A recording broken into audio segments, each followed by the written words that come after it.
the colonial master was very clever in a devilish way. They gave the Africans the crown but remained with the jewels of the crown. So that in many ways you have African governments where you have black faces as heads of state, but the industries are still controlled from elsewhere.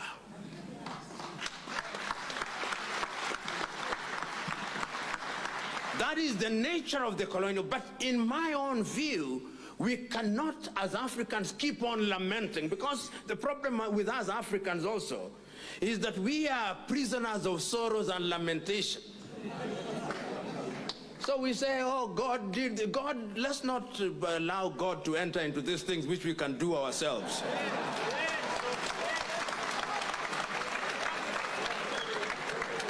God is very busy with very serious issues upstairs. He has given us minds and hearts, and we had better use them, because the divine instruction is to go and subdue the world. On our part, we have allowed the world to subdue us.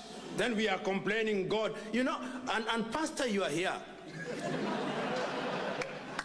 There are certain things that can only be solved by hard work and logic, and yet we think they can be solved by prayer and fasting. That will not happen. So my own view is we must begin to do things for ourselves. If the land needs to be worked, we must work the land. And we cannot continue to work the land the way Abraham used to work the land with the plows. We've got to mechanize. If, as people say, if Africa did not benefit from the first industrial revolution, we must benefit from the fourth industrial revolution. And you know, in these matters, these very serious matters, nobody invites you. You invite yourself to the dinner table. Yeah. And you get crushed the dinner table. Yeah. So that you are noticed. You know, right now, many Africans, and I say this because Africans, people are on top of the dinner table eating silent steak and caviar, and we are under the table fighting over crumbs. This is what is happening. When you see black on black violence, it is essentially, what are we fighting for? Crumbs. Crumbs. The real meal is on the table. That is where we should be. That is where the good. But you see the problem, when you are under the table, you cannot see what is on the table. You only see the bottom of the table. And therefore, the only thing you can see are the crumbs that have dropped. And I'm suggesting to us, particularly we in the political class, deliberate efforts must be made.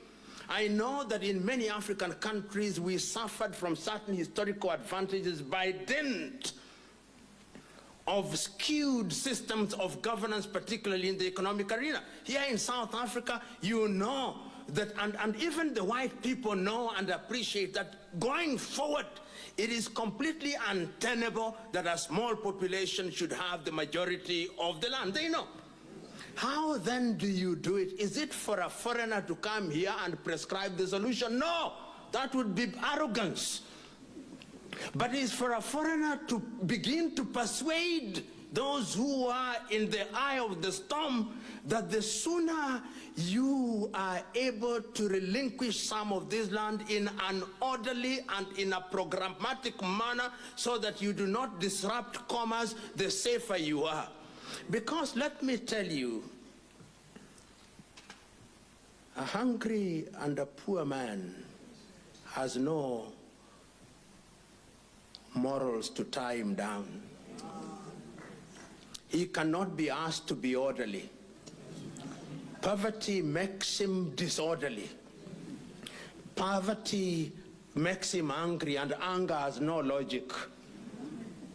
Anger doesn't know what is on its path.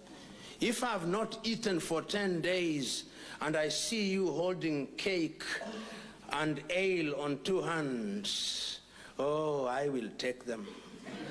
I will take them even if it includes cutting your hand. I will take them. So in order to ensure that your hands are safe, You must invite me and say, there is cake here. Let us begin to share. But when one is hungry for a long time, you also don't give him a very large dose of food very quickly. You begin slowly, and you educate him. And I believe that that is what we must do in order to solve our problems. We were told by Ray Piri, look, listen, and desire. Let us look, let us listen, and desire to do the right thing for the general good.